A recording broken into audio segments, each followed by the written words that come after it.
Hello guys, মই আপোনালোকক আজি সৰু এটা ভিডিও লৈ আহিছো। আপোনালোকে ভিডিও চালে গম পাব যে যি দুখন ৰাজ্য বা যি দুখন দেশ দেখা পালে খেদাখেদি দেখা পালে মাৰামাৰি, এই দুখন দেশৰ মাজত যে সম্পৰ্ক থাকিব পাৰে বা সম্পৰ্ক ৰাখিছে বা ৰাখে, এই দৃশ্য মই লৈছো। অন্য দেশ মই আপোনালোকে চালে গম পাব। তথাপি মই আপোনালোকক কৈছো ভাৰত আৰু পাকিস্তান। ভাৰত আৰু পাকিস্তান এই দুখন দেশ আমি যে কওঁ কুকুৰ মেকুৰী দৰে, ঠিক তেনেকৈ কুকুৰ মেকুৰীৰ দৰে মানে দেখা পালে খেদাখেদি। কিন্তু তাৰে মাজতো যে দুইখন দেশৰ মাজত ভাল সম্পৰ্ক আছে, ভাল মিলা প্ৰীতি আছে, এই মিলা প্ৰীতি মই আজি আপোনালোকে এই ৭৮তম স্বাধীনতা দিৱসত তেওঁলোকে দুইখন দেশে কেনেকৈ ফ্লেগ হোষ্টিং কৰিলে, এই ফ্লেগ হোষ্টিং কৰা দৃশ্য মই আপোনালোক লৈ আহিছো। আপোনালোকে ভিডিঅ'টো চাব আৰু ভিডিঅ'টো শেষলৈকে চালে আপোনালোকে গম পাব যে হয়, দুইখন দেশে যিমান শত্ৰুতা ইমান মিত্ৰতাও আছে আৰু তেওঁলোকৰ মাজত বুজাবুজিও আছে। তেন্তে আহক আমি ভিডিঅ'টো চাওঁ।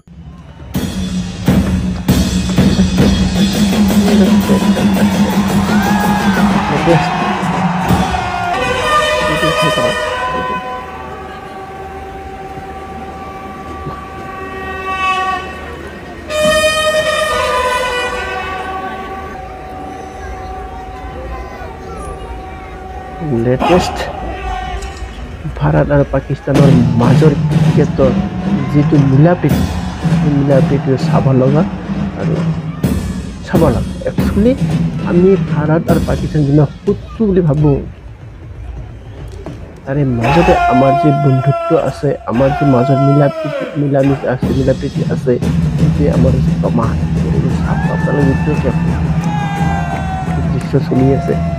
দৃশ্য চলি আছে নহয় জানো?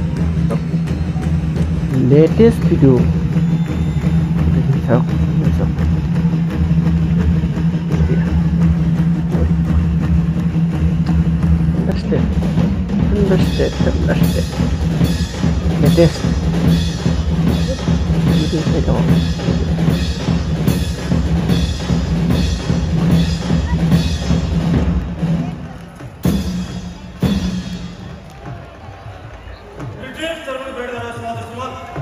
লেটেষ্ট ভাৰত আৰু পাকিস্তানৰ মাজৰ ক্ষেত্ৰত যিটো মিলা প্ৰীতি চাব লগা।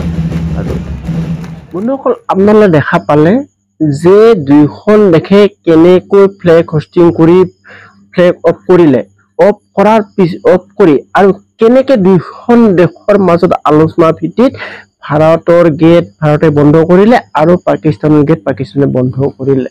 গতিকে মই এইকাৰণে কৈছো যে আমি যিমান ভাবো যে ভাৰত আৰু পাকিস্তানৰ মাজত দুইখন দেশৰ মাজত যিমান শত্ৰুতা আছে, ইমান মিত্ৰতাও আছে, ইমান বুজাপৰাও আছে।